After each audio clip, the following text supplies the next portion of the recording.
10 प्रमुख अंतर जो हिंदू शक्तिपात को रेकी अट्यूनमेंट प्रक्रिया से अलग करते हैं। हिंदू शक्तिपात और रेकी अट्यूनमेंट दोनों ही आध्यात्मिक प्रक्रियाएं हैं जो साधक को ऊर्जा संचरण और चेतना के विस्तार से जोड़ती हैं, लेकिन इनके मूल प्रक्रिया, उद्देश्य और प्रभावों में गहन अंतर है। हिंदू शक्तिपात भारतीय तंत्र और योग परंपराओं का एक अभिन्न अंग है, जिसमें गुरु द्वारा साधक की कुंडलिनी शक्ति को जागृत करने के लिए दिव्य ऊर्जा का संचरण किया जाता है। इसके विपरीत रेकी एट्यूनमेंट एक आधुनिक जापानी उपचार पद्धति है, जिसमें शिक्षक द्वारा साधक को रेकी ऊर्जा के प्रवाह के लिए सक्षम बनाया जाता है। दोनों की प्रक्रियाएं ऊर्जा संचरण पर आधारित है, लेकिन उनकी सांस्कृतिक, दार्शनिक और आध्यात्मिक नींव उन्हें एक दूसरे से अलग करती है। इस वीडियो में हम उन 10 प्रमुख अंतरों पर विस्तृत चर्चा करेंगे जो हिंदू शक्तिपात को रेकी एट्यूनमेंट प्रक्रिया से अलग करते हैं। पहला अंतर, सांस्कृतिक और दार्शनिक मूल।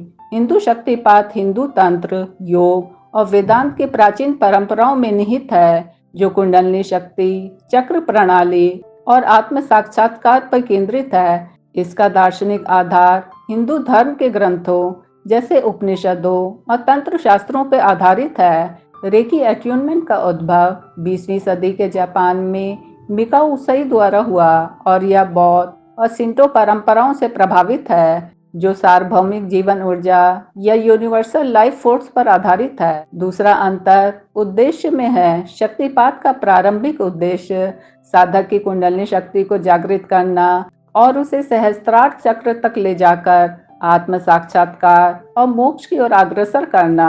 यह एक गहन आध्यात्मिक प्रक्रिया है।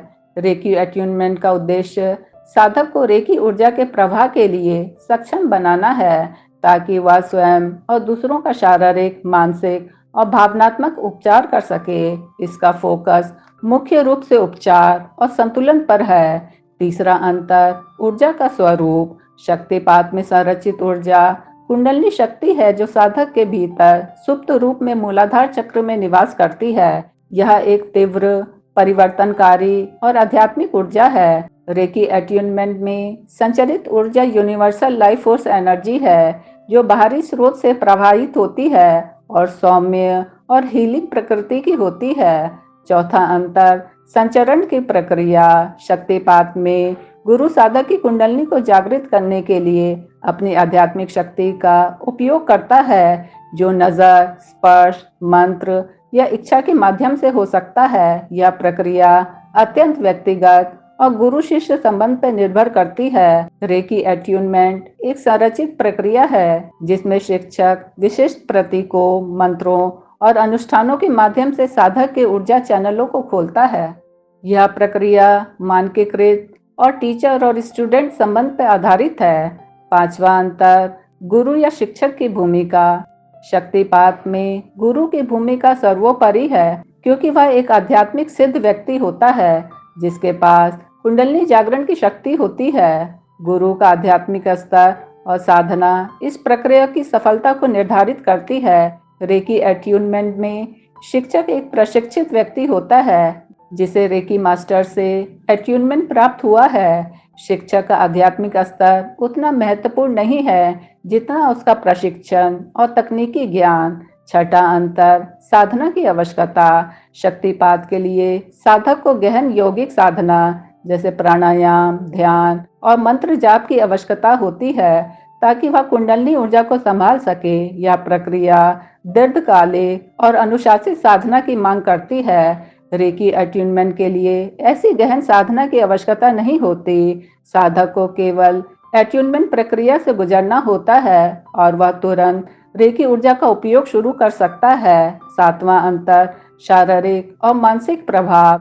शक्तिपात के दौरान साधक को तीव्र शारीरिक और मानसिक अनुभव हो सकते हैं, जैसे कंपन, गर्मी, भावनात्मक उथल पुथल या विजन, क्योंकि कुंडलिनी शक्ति चक्रों को भेदती है। यह प्रभाव गहन और कभी कभी चुनौतीपूर्ण हो सकते हैं। रेकी अट्यूनमेंट के दौरान साधक को सौम्य अनुभव होते हैं, जैसे शांति, गर्मी या हल्का कंपन, जो हीलिंग और संतुलन पर केंद्रित होता है। आठवां अंतर, चक्रों का संबंध। शक्तिपात स्पष्ट रूप से सातों चक्रों और सुषुम्ना नाड़ी से जुड़ा है, क्योंकि कुंडलिनी शक्ति इन चक्रों को जागृत करती है।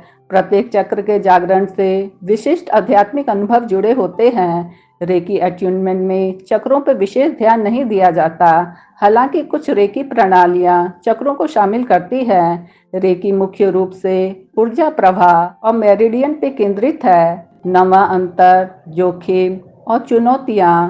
शक्तिपात एक तीव्र प्रक्रिया है जिसमें अनुचित ढंग से कुंडलिनी जागरण होने पर शारीरिक, मानसिक या भावनात्मक असंतुलन का जोखिम हो सकता है। इसके लिए साधक को गुरु के मार्गदर्शन और साधना की आवश्यकता होती है।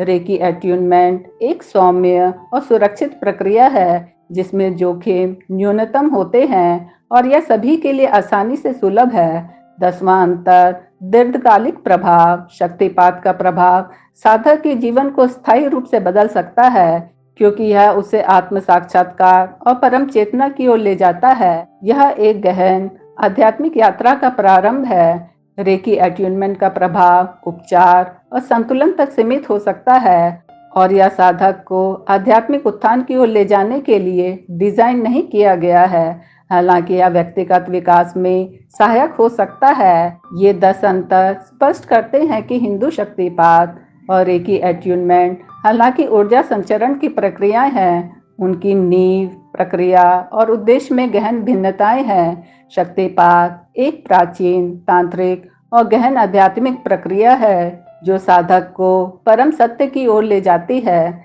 जबकि रेकी अट्यूनमेंट एक आधुनिक, सुलभ और उपचार केंद्रित प्रक्रिया है। साधक के लिए इन अंतरों को समझना महत्वपूर्ण है ताकि वह अपनी आध्यात्मिक आवश्यकताओं और लक्ष्यों के अनुसार सही मार्ग चुन सके। हिंदू शक्तिपात और रेकी अट्यूनमेंट दोनों ही अपने अपने संदर्भ में मूल्यवान हैं, लेकिन उनकी प्रकृति और प्रभाव उन्हें एक दूसरे से विशिष्ट बनाते हैं।